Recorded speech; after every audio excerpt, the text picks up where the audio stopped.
मैंने उस्मा से रेहाना के बारे में पूछा तो उस्मा बोली, मैंने इनके दूध में भी पाउडर मिला दिया था।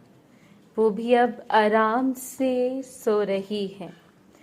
तो मैंने कहा ऊपर चलकर बैठते हैं और हम चारों ऊपर आ गए।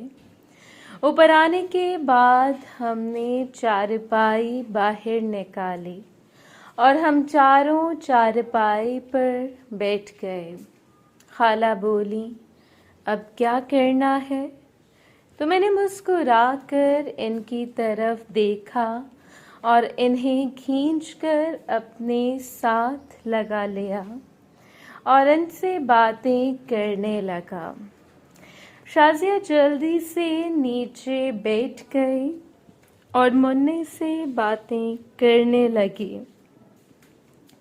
दूसरी तरफ मैंने उस्मा को भी अपने साथ लगा लिया और इसके साथ बातें करने लगा। और फिर मैंने खाला को अपनी गोद में बैठा लिया। तो एक लम्हे के लिए खाला ने अपनी आंखें बंद कर लीं।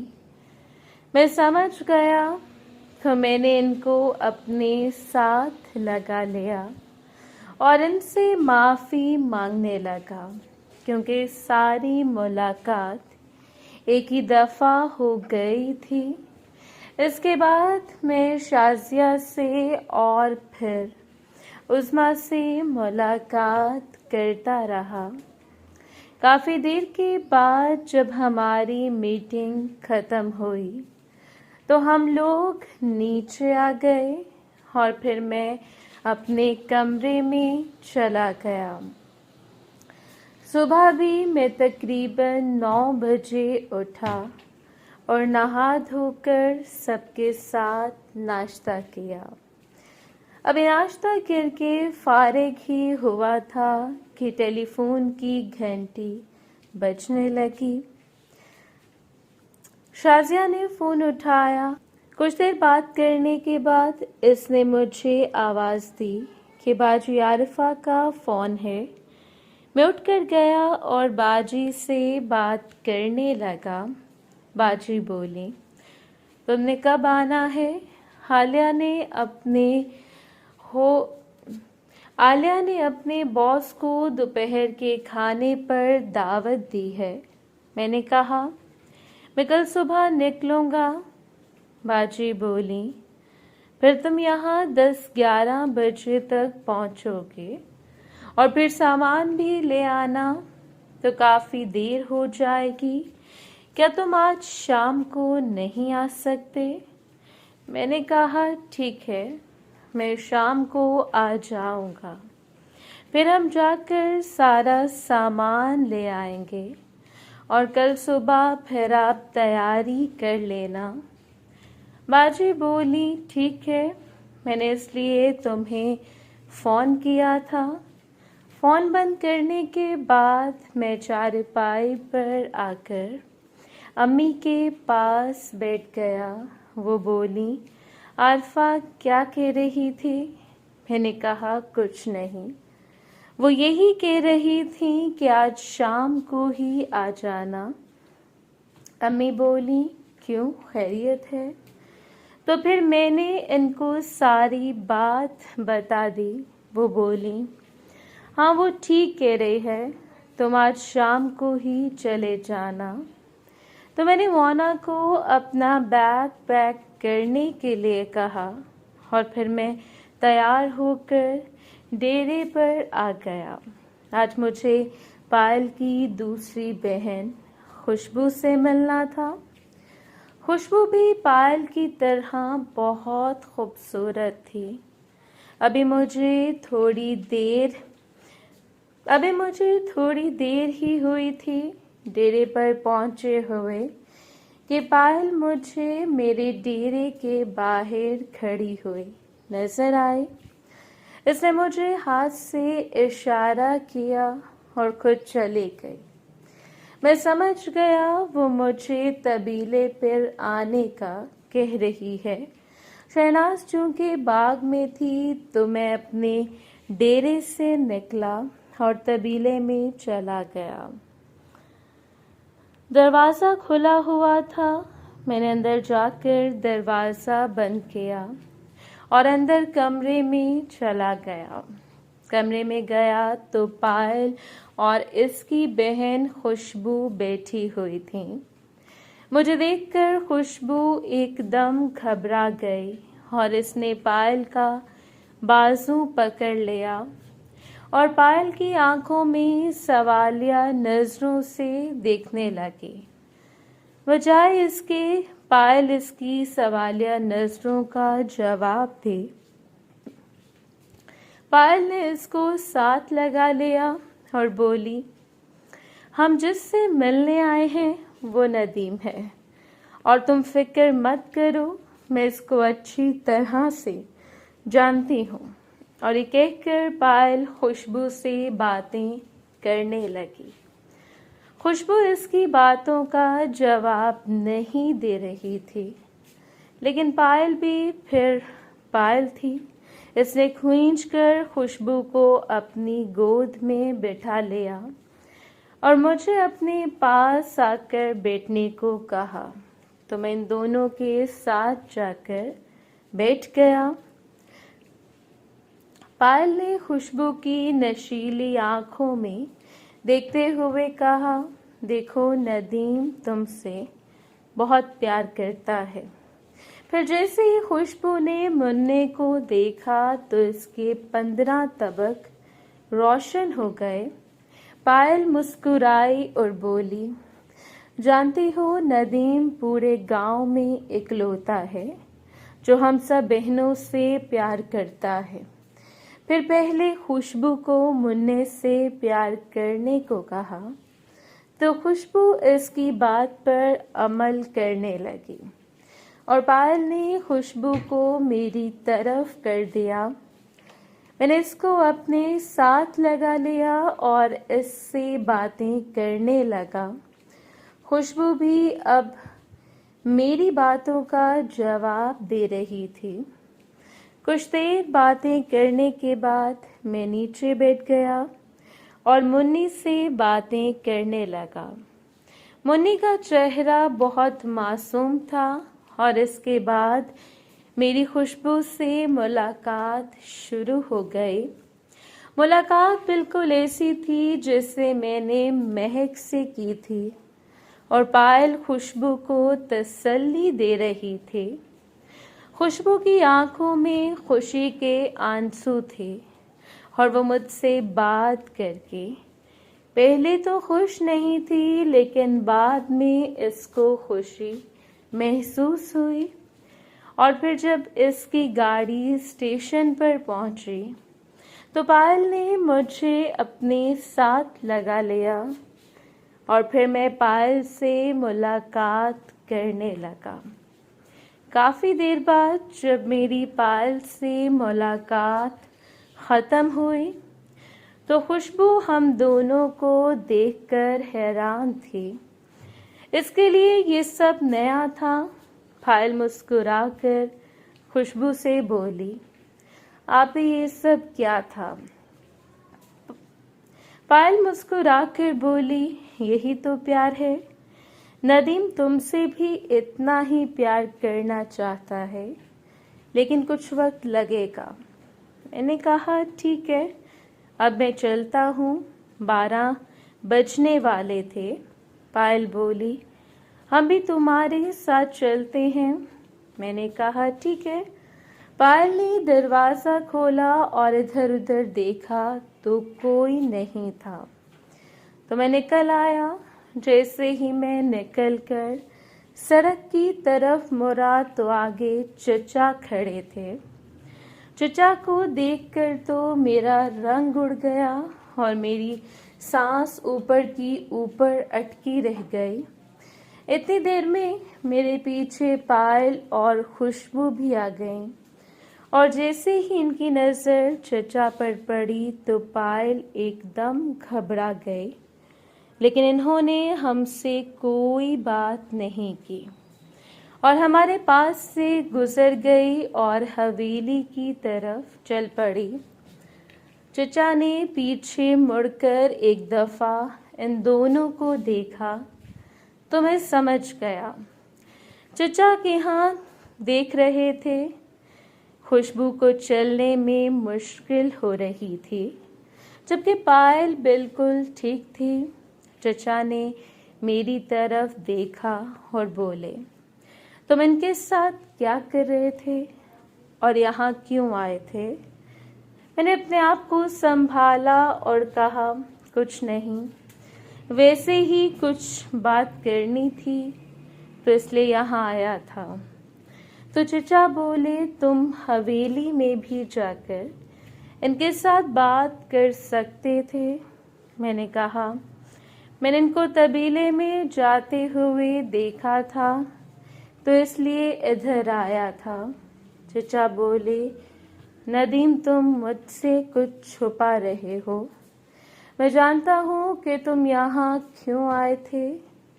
मैंने कहा, ये आप ठीक बात नहीं कर रहे। क्या आपने मुझे देखा है कि मैं यहाँ क्यों आया था? मैं सिर्फ यहाँ बात करने आया था।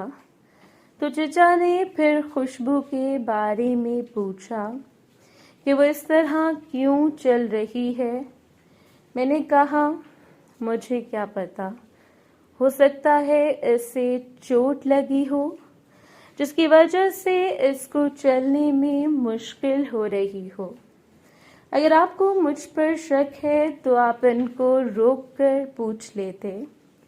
चचा बोले, फिक्र मत करो, पूछ तो मैं लूँगा, लेकिन तुम ये ठीक नहीं कर रहे। तुम मोना को धोखा नहीं दे सकते।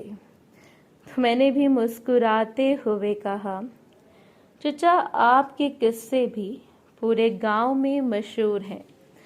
अगर आप इस बात पर आते हैं कि मेरे बारे में सबको बताएंगे, तो पहली बात यह है कि आपकी बात पर कोई यकीन नहीं करेगा।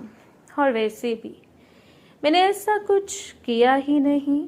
और ये बात करके मैं अपने डेरे की तरफ चल पड़ा और चचा इधर ही खड़े होकर मुझे घूर रहे थे। मेरा दिल जोर जोर से धड़क रहा था कि अगर चचा थोड़ी देर पहले आ जाते तो इन्होंने मुझे रंगे हाथों पकड़ लेना था। लेकिन खैर, मुझे अब इनकी कोई परवाह नहीं थी। डेरे पर आकर पूरा दिन ऐसे ही गुजर गया और तकरीबन 3 बजे मैं घर वापस आ गया, क्योंकि मुझे शहर के लिए निकलना था। घर आकर मैं फ्रेश हुआ और दोपहर का खाना खाकर बैग पकड़ा और शहर की तरफ चल पड़ा। तकरीबन 7 बजे तक मैं शहर पहुंच गया। घर जाकर मैंने पानी वगैरह पिया और आरफा से कहा, चलो आओ मेरे साथ, हम सामान लेने चलते हैं। आरफा बोली, थोड़ी देर आराम कर लो, हम फिर चले जाएंगे। मैंने कहा, नहीं, चलते हैं। और मैंने इनको अपने मोटरसाइकिल पर बैठाया और हम बाजार की तरफ चल पड़े। आरफा मेरे साथ चिपक कर बैठी थी और अपना चेहरा मेरे कंधे पर रखा हुआ था। मैंने कहा, क्या हुआ? वो बोली, अब तुम जब भी जाते हो मैं तुमसे उदास हो जाती हूँ, और जब भी तुम वापस आते हो तो मेरा दिल खुशी से झूमने लगता है। मैंने मुस्कुराकर कहा, ये क्या बात हुई? आरफा बोली, मुझे नहीं पता, शायद यही प्यार है। मैंने कहा, प्यार तो है, लेकिन मुझसे उदास रहने की बात समझ नहीं आई। आरफा ने मेरे कान पर काटी काटी और बोली, अब तुम जैसा जिस लड़की का कोई शौहर हो, वो लड़की तो तुम्हें दिन रात याद ही करेगी। यही बातें करते करते हम लोग बाजार पहुंच गए। बाजी ने लिस्ट बनाई हुई थी। इस लिस्ट के मुताबिक हमने सारा सामान पैक करवाया और फिर हम लोग घर आ गए। घर आते आते हमें तकरीबन 9 बज चुके थे। आलिया ने रात का खाना भी तैयार कर लिया था, इसलिए घर आकर हमने सबसे पहले खाना खाया और मैं अंदर कमरे में जाकर लेट गया और बाजी और आलिया दोनों सामान निकालने लगी। कुछ देर अंदर बैठने के बाद मैं बाहर आया तो मेरी आलिया पर नज़र पड़ी, जो बहुत ही जोश के साथ आरफा के साथ काम करवा रही थी। मैंने मुस्कुराते हुए कहा, बाजी देख रही हैं, आलिया अपने बॉस से मिलने के लिए कितनी खुश है और इसकी खिदमत करने के लिए आपके साथ कितना हाथ बटा रही है। बाजी मुस्कुरा कर बोली, हो सकता है इसका बॉस इसका होने वाला शौहर हो। मैंने कहा, ये तो तब पता चलेगा जब आलिया इससे मुलाकात करेगी कि वो शौहर बनने के लायक भी हैं या नहीं। तो बाजी और आलिया दोनों ने मेरी तरफ घूर कर देखा। मैंने मुस्कुरा कर कहा, क्या मैंने कोई गलत बात कर दी? बाजी बोली, तुम कैसी बातें कर रहे हो? मैंने कहा, मेरे ख्याल से सबसे ज़्यादा ज़रूरी यही बात है, अगर वो आलिया की उम्मीदों के मुताबिक ना हुआ तो क्या आलिया इसके साथ खुश रह पाएगी? आरफा ने आलिया की तरफ देखा और बोली, नदीम वैसे ठीक बात कर रहा है, लेकिन ये सब कैसे पता चलेगा? मैंने कहा, इसका एक ही तरीका है कि आलिया इसको एक मौका दे। बाजी बोली, लेकिन ये कैसे मुमकिन है?